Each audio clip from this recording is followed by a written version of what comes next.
중심 잡힌 시선, 따뜻한 공정의 가치로 세상을 바라보는 황보선의 출발 새 아침은 청취자 여러분과 함께합니다. 짧은 문자 50원, 긴 문자 100원의 유료 문자 우물정 0945, 우물정 0945로 여러분의 목소리를 들려주세요. 유튜브 보이는 라디오 댓글창, YTN 라디오 앱 채팅창을 통해서 무료로 참여하실 수 있습니다. 오늘 하루를 풍성하게 채워줄 이슈를 깊이 있게 전합니다. 황보선의 출발 새 아침. 자, 추윤 갈등부터 검사의 독직 폭행 혐의까지 수많은 이슈와 사건을 파생시켰던 채널A 강요미수 사건. 1심에서 무죄 판결 나왔습니다. 자, 이 사건의 의미, 판결 이유 좀 살펴보고요. 앞으로 관련 사건에 미칠 영향도 좀 분석해 보겠습니다. 구자룡 변호사님, 안녕하십니까? 예, 안녕하세요. 구자룡 변호사입니다. 간단히 이거 채널A 사건 좀 정리해 볼까 일단?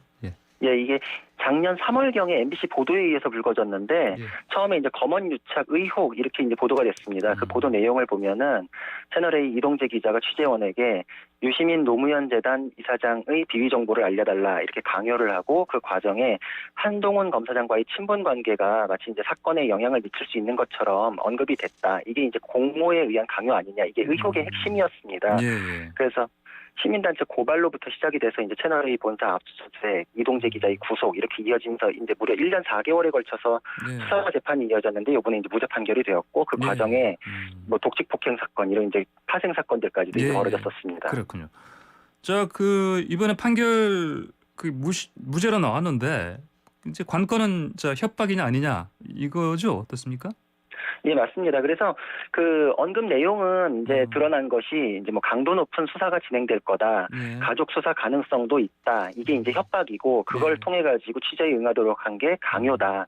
이제 이게 공수사의 핵심이었습니다. 거기에는 또 검찰이 영향력을 미칠 수 있을 것처럼 이제 언급하는 한동훈 검사장과의 결탁이 있기 때문에 이게 협박이 실체된 것이 아니냐. 그래서 검언 유착이라는 말이 나왔었고요. 그래서 그렇죠? 예, 맞습니다.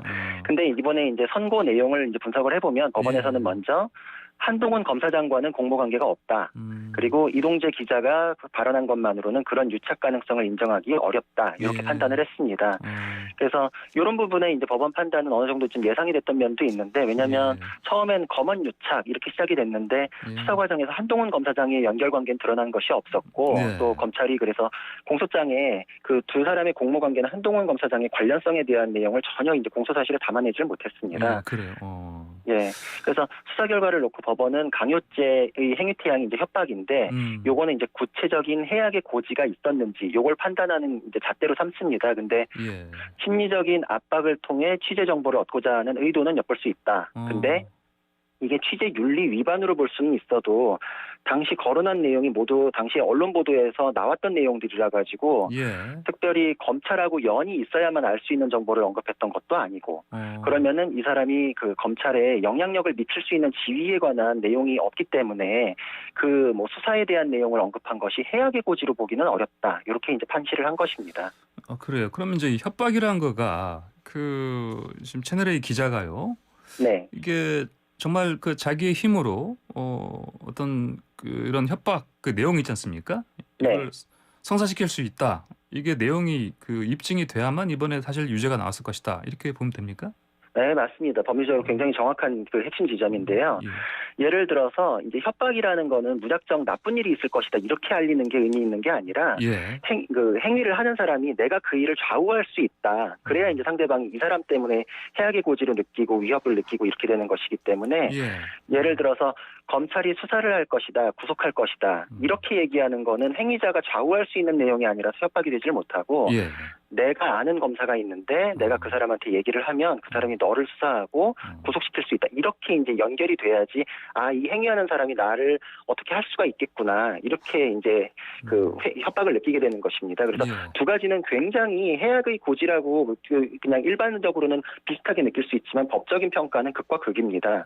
그래서 이 사건에선 더욱이 이제 해악을 내가 어떻게 하겠다가 아니라 검찰이 어떻게 할 수 있다라는 것이면은 이 기자가 검찰을 통해 가지고 어떻게 할 수 있는 지위나 관계를 언급을 해야 되는데 한동훈 검사장하고 관계가 없으면 이미 언론을 통해 알려진 내용 언급한 것만으로는 이동재 기자가 좌우할 수 있는 사안에 대한 언급이 아니다. 그래서 검찰 기소 내용은 좌우할 수 있는 의미가 있지 않느냐 이렇게 기소를 했는데 법원에서는 그 문헌의 의미를 봤을 때 그렇게 하는 거는 법에서 허용되지 않는 굉장히 이제 학자 해석이기 때문에 받아들일 수 없고 그런 공모관계나 유착관계에 대한 근거는 밝혀진 것이 없고 입증이 없다 이렇게 이제 판단을 한 것입니다. 알겠습니다. 처음에 그 언론에서는 이제 그 검언 유착이라는 말 쓰다가 나중에는 이게 그냥 채널 A 사건으로 좀 많이 바뀌었지 않습니까? 예, 맞습니다. 이걸 봐서는 이제 또 이번 또 판결에서도 그 한동훈 검사장과의 그 공모 관계 이거는 당연히 안 나온 걸 봐야 되겠네요. 그렇죠? 예, 이래가지고 이제 사실 그 부분은 정리된 면이 있고 수사 과정에서도 한동훈 검사장에 대해서는 수사심의위에서 관련성이 없고 무혐의 취지로 해서 수사 중단, 불기소 권고까지도 나왔었기 때문에 이게 지금 사건이 진행되고 또 언론 보도가 진행되면서 검언 유착이라는 프레임이 굉장히 좀 희석된 면이 있습니다. 이게 그 실체가 없는 거 아니냐. 왜냐하면 녹취록 같은 게 공개될 때마다 오히려 관련성이 없는 것으로 확인되는 면이 있었거든요. 그래서 한동훈 검사장 같은 경우에 그런 보도에 대해서 오보 사건도 있었기 때문에 KBS가 오보를 하고 오보를 또 KBS 노조에 사과를 하고 이런 일이 있었는데 한동훈 검사장 그거에 대해서 명예훼손으로 고소를 하고 현재 5억의 손해배상 청구까지 지금 민사소송이 진행되고 있습니다. 아, 그래요. 근데 그러면은 그 한동훈 검사장 그 무혐의 이거를 수사팀에서 이전에 전자결제로 올렸다. 근데 이게 승인되지 않았다 이런 얘기 들리던데 이게 뭡니까?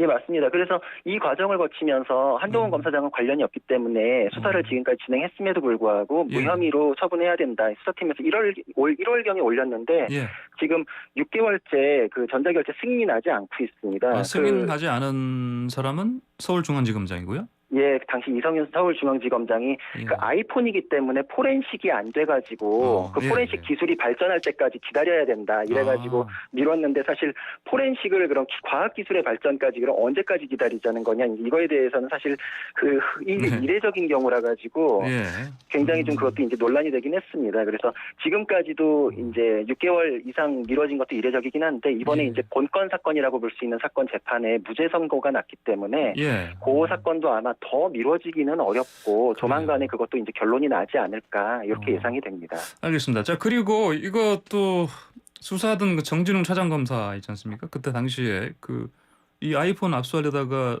뭐 독직 폭행 혐의로 기소가 됐는데 자, 이 사건에 지금 이번에 채널A 무죄 판결이 좀 영향을 줄까요? 꼭 그렇지는 않습니다. 왜냐면은 보는 포인트가 완전히 달라서 그렇습니다.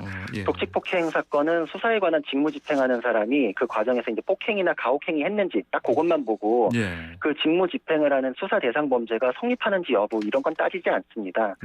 그래서 우리가 이제 독직 폭행이라고 말하는데 이게 정식 명칭은 아니고 법조문에는 폭행, 가혹행위 이렇게만 되어 있는데 그 독직 폭행이라고 말하는 이유가 그 취지, 법의 취지를 굉장히 잘 담고 있어서 그렇습니다. 수사 과정에서 직무를 더럽히는 행위를 하지 말아라. 결국은 수사 과정에서 고문이나 가혹행위 하지 말아라. 이 취지입니다. 그래서 수사 과정에서 그런 이제 폭행이나 가혹행위가 있었는지 딱 그것만 대상으로 보기 때문에 채널A 사건이 영향을 미친다 이렇게 보기는 어렵고 또 그걸 엿볼 수 있는 게 이 사건, 채널A 사건 결과를 보지 않고 그 사건은 이미 마무리가 됐거든요. 선고만 남아있기 때문에 그게 두 개가 따로 가는 사건이고 법리적으로 쟁점이 달라서 뭐 결정적으로 연결된다. 판결 결과를 영향을 미친다. 이렇게 보기는 어렵습니다. 알겠습니다. 그나저나 이번에 무죄 판결 지금 1심이었는데 상급심으로 이어지지 않겠습니까? 좀 바뀔 가능성이 있습니까? 결론이?